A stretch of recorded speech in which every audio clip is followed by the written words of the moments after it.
name is Dawson Hobbs. I am 22, and I am a stained glass and mosaic artist and film graduate in quotation marks.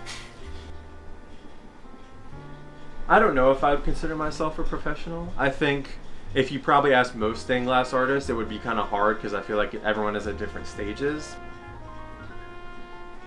If I walked into a stained glass store, there's probably about 50 different things that I could buy if I wanted to, but I'm able to work without.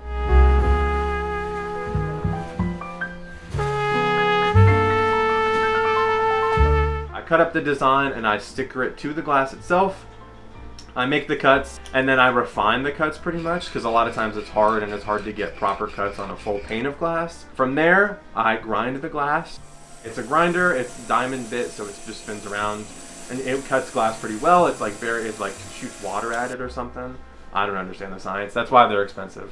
But it grinds the glass without breaking it. So you get it down smooth. I get it down smooth to the sticker design that I put on it. I make sure everything lines up as well. I put it all together, make sure everything fits. Then I clean the glass, so I take all the stickers off, anything that I might have gotten on it while grinding.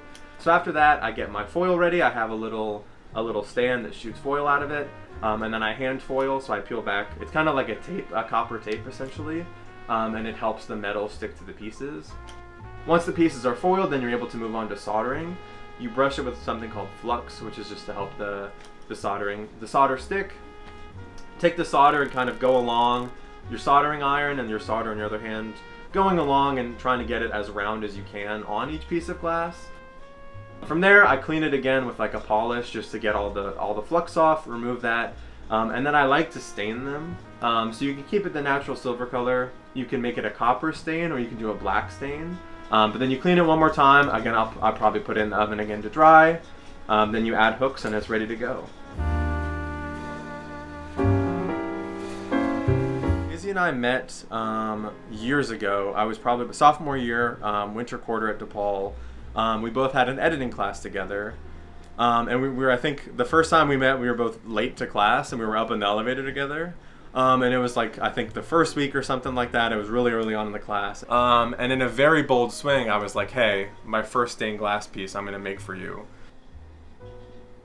She was very hesitant. She was like, no, you don't have to do that. But I was persistent anyways. And I was like, you know what? I don't care. I feel good about this. I'm just going to do it. It'll probably turn out horrible anyways. Because it was my first time doing it. Me of little faith. For me, stained glass definitely is a way to show love. I think it's something that, it's not buying a gift for somebody when you're making it for them. It's sitting down, planning things out, going out, making small purchases, and sitting with a project for up to 15, 20 hours, something like that, to give to them. So I think it's definitely a labor of love, especially for the gifts when you're not getting paid for it. But I think it's definitely a way to express how meaningful someone is to me, something they did is to me as a response. Especially like from my girlfriend, she means the world to me. So when I'm able to sit there and I'm working on these pieces, it's never a drag. It's never something that I feel like is, oh, I just want to be done with. I just want to be done with. So I think it's a labor of love, but I definitely feel that even as I'm making it, and that's what kind of guides me through the process and those long hours sitting there. I know how important this person is to me that's receiving this, and so it's definitely worth all the time that I'm putting in. Yeah, I think there have been a couple different points where I've considered like quitting. It wasn't like I was in a class. It wasn't like I was doing this with anybody else. I was by myself doing this. It was my own choice to start this. It was my own choice, and it would be my own choice to stop doing it. But once I finally got that first piece finished. I think it was the first moment where I was like, okay, I know this sucks and this is really hard for me to do.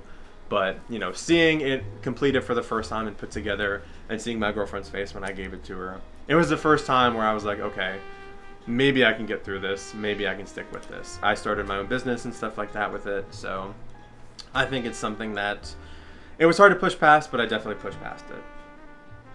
I think I'm to the point where, especially with this art fair coming up, if I can make these pieces and they can turn out properly like this, I made a lamp for the first time recently, and I think it got a lot of positive attention online and things like that.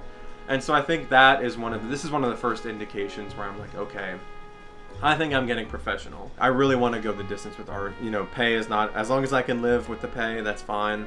But I think I would really, really like to continue with this as a career. I think the biggest thing I need to overcome right now is drawing in some clients. So hopefully this art fair, at the very least, will put my name out there. I can slip a business card into each bag and stuff like that, and just kind of see where that takes me.